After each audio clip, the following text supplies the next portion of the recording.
আসসালামু আলাইকুম রহমতুল্লাহ। ভাই, একটু ভেবে দেখুন, আপনি শেষ কবে চোখ ভিজিয়েছেন আল্লাহর জন্য? কিন্তু আজ ঘন্টার পর ঘন্টা আমরা চোখ ভিজাই শুধুমাত্র একটা মোবাইলের স্ক্রিনে। আমরা বলি একটু রিলস দেখি, তারপর নামাজ পড়ব।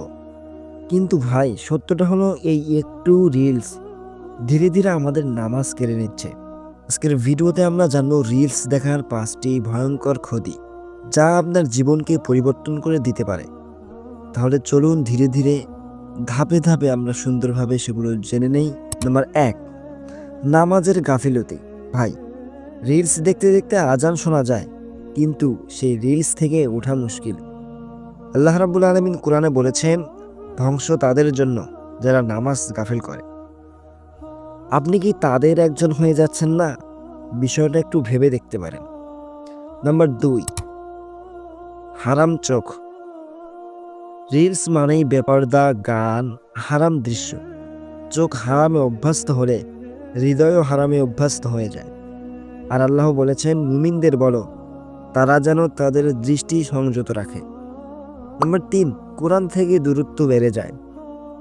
আগে আমরা বলতাম আজ একটু কোরআন পড়ব, আজ আমরা বলি আর একটা রিলস দেখি।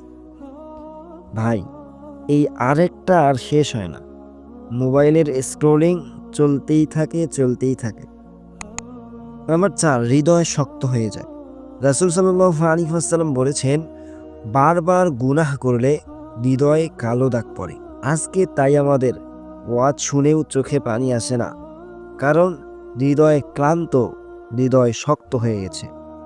নাম্বার লাস্ট, সময়ের প্রশ্ন।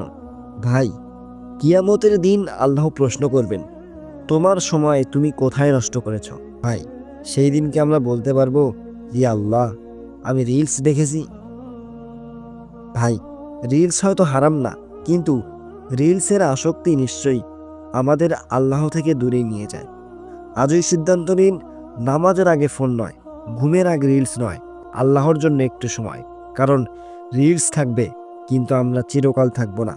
আল্লাহ আমাদের এই সমস্ত মোবাইলের ফিতনা থেকে হেফাজত করুন, আমিন। তো আজকের ভিডিওটি এই পর্যন্তই। দেখা হবে পরবর্তী কোনো এক ভিডিওতে। সে পর্যন্ত ভালো থাকবেন, সুস্থ থাকবেন। আল্লাহ হাফেজ। আসসালামু আলাইকুম ওয়া রাহমাতুল্লাহি ওয়া বারাকাতুহু।